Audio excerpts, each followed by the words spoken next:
편히 샀 Udah lama banget nih kita nggak ketemu ya teman-teman. Sekarang gimana kabar kalian, gengs? Alhamdulillah baik, Mood. Hai, alhamdulillah baik. Alhamdulillah baik nih. Kalian udah lihat berita belum? Banyak banget usaha yang terpaksa gulung tikar gara-gara pandemi sekarang ini. Iya, benar banget. Banyak juga loh pegawai yang di PHK. Nah iya, di dekat rumah aku juga ada usaha UMKM buat keripik gitu yang penjualannya menurun banget karena pandemi ini. Kasihan banget gak sih? Oh iya, kita udah belajar tentang analisis pelaku biaya tuh. Bisa jadi usaha-usaha yang tiba-tiba keuntungannya mengalami penurunan itu dikarenakan analisis pelaku biayanya kurang tepat. Ya enggak? Wah, kebetulan banget kan tuh, gengs. Kemarin kan kita baru dapet tugas untuk menganalisis perilaku biaya. Nah, sekalian aja tuh UMKM yang dekat rumah Intan, UMKM keripik itu kita jadiin objek untuk menganalisis perilaku biaya. Nah, ya kan? Jadi ini menurut kalian ya, pengelompokan biaya dalam UMKM keripik ini tuh apa aja sih? Kan kalau dilihat dari tujuannya itu kan analisis perilaku biaya itu untuk perusahaan mampu meningkatkan efisiensi dan efektivitas kinerja. Juga bisa nih memprediksi perkembangan perusahaan yang di masa akan datang nantinya.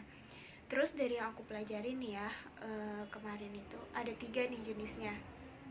Yang pertama adalah fixed cost atau biaya tetap. Yang kedua itu ada variable cost atau biaya variabel. Nah, yang ketiga ini ada mixed cost atau biaya campuran. Nah, pengertian dari mereka ini fixed cost ini atau biaya tetap itu adalah biaya yang jumlahnya tetap meskipun terjadi peningkatan atau penurunan aktivitas produksi. Terus kalau variable cost itu biaya yang jumlahnya itu atau totalnya itu berubah secara proporsional. Artinya setiap itu tuh sesuai dengan peningkatan maupun penurunan aktivitas. Sesuai kita mau memproduksi barangnya aja. Jadi kita memproduksinya dikit berarti itunya pun sedikit biaya produksinya. Kita memproduksi barangnya banyak berarti biaya yang dikeluarkan juga banyak. Itu variable cost. Sedangkan mixed cost itu atau biaya campuran itu campuran dari keduanya, dari variable cost dan fixed cost. Kayak gitu kalau yang aku tahu ya, gengs. Sedikit menambahkan yang disampaikan Mutia tadi, kalau di usaha ini, contoh biaya tetapnya itu biaya gaji, biaya depresiasi, atau penyusutan mesin pengemas, dan juga biaya sewa. Jadi, total biayanya itu akan selalu tetap, akan tetapi total biaya per unitnya akan berubah seiring dengan perubahan volume produksi. Yang selanjutnya, contoh biaya variabel yaitu bahan baku. Semakin banyak kita memproduksi keripik tersebut, maka bahan baku yang digunakan akan semakin banyak. Dan yang terakhir yaitu contoh biaya semi variabel atau campuran. Nah, di sini kita ambil contohnya itu biaya listrik. Karena biaya listrik itu terdiri dari 2 komponen. Yang pertama, tarif yang harus atau wajib dibayar, dan yang kedua, tarif yang dibayar karena kita menggunakan si listrik tersebut. Maka disebutnya biaya campuran. Nah, berarti kalau dalam usaha keripik pisang, pisang itu adalah materialnya yang akan dirubah menjadi sebuah keripik.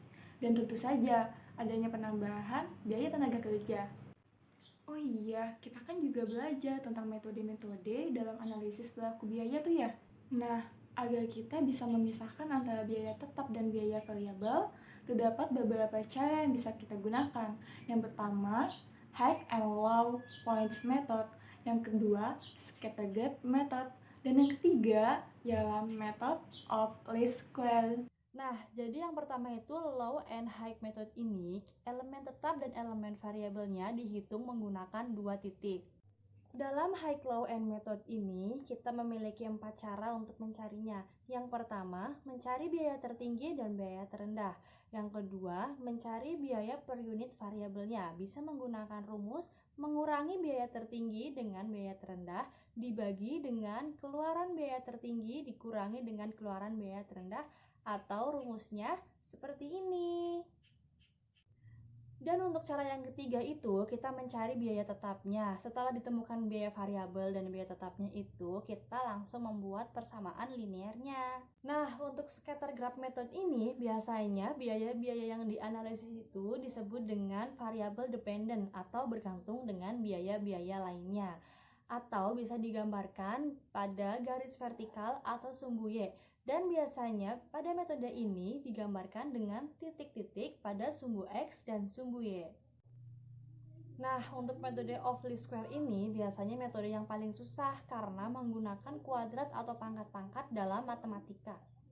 Nah, variabilitas biaya ini didasarkan oleh beberapa parameter. Yang pertama ada parameter waktu, yaitu suatu biaya dapat bersifat tetap dalam jangka waktu tertentu. Seperti contohnya sewa gudang. Sewa gudang bisa saja tahun ini senilai 2 juta, tahun berikutnya bisa saja naik. Yang kedua itu ada parameter kapasitas. Parameter kapasitas ini berkaitan dengan perawatan mesin. Semakin banyak mesin memproduksi suatu barang, maka biaya perawatannya pun akan semakin tinggi karena dikhawatirkan tingkat kerusakannya pun semakin tinggi.